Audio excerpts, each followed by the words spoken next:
ఇంట్లో పూజించడానికి ఏ లోహంతో చేసిన శివలింగం శ్రేష్టమైనది తెలియజేయగలరు అని అడుగుతున్నారు. శివలింగములలో అనేకమైనటువంటి రూపముతో కలిగినటువంటి లింగములు ఉంటాయి. లోహముతోనే కాదు, మట్టితో చేసేవి ఉంటాయి. పార్థివలింగములు అంటారు వీటిని. కొన్ని పాదరసలింగములు ఉంటాయి. కొన్ని లింగాలు బుద్ధికి నిదర్శనముగా ఉండడానికి మరకత లింగములు అని ఉంటాయి. అసలు మీకు అన్ని నవరత్నములతో చేసినటువంటి లింగాలు ఉంటాయి. బంగారపు లింగాలు ఉంటాయి. కొన్ని వెండి రకరకాలైనటువంటి లింగములు ఉంటాయి. మీకు మీ గృహములలో పూజ చేసుకోవాలి అనుకున్నప్పుడు అంటే వీటిని ప్రాకృతం పురుషం అని రెండు రకాలు అంటారు. ప్రాకృతం పురుషం శివపురాణంలో ఉపయోగించిన పదాలు ఇవి. పురుష వస్తువులతో కూడా పూజ చేయవచ్చు, ప్రాకృత వస్తువులతో కూడా పూజ చేయవచ్చు.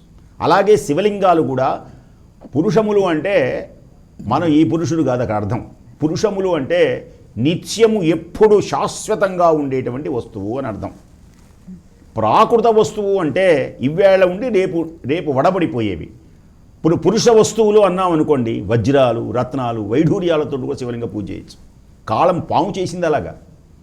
ప్రాకృత వస్తువులు అంటే పుష్పాలు అంటే ఇవేళ ఉండి రేపు ఎండిపోతాయి.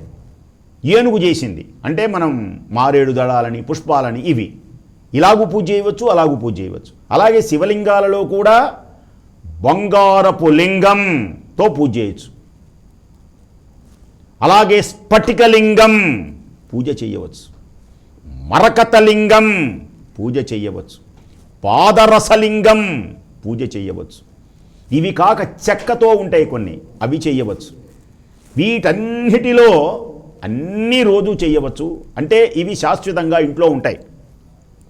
బంగారపు లింగం మీ ముత్తాత పూజ చేశాడు, మీ తాత, మీరు పరంపరగా వస్తాయి.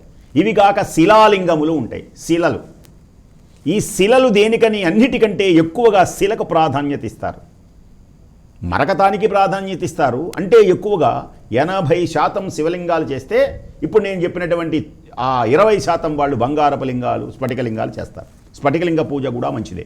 ఎందుకంటే శుద్ధ స్ఫటిక రూపం అని ఉన్నది. శివుని యొక్క రూపం ఎలా ఉంటుంది అంటే శుద్ధ స్ఫటిక సంకాశం. అందుకని స్ఫటికలింగాన్ని పూజ చేస్తారు.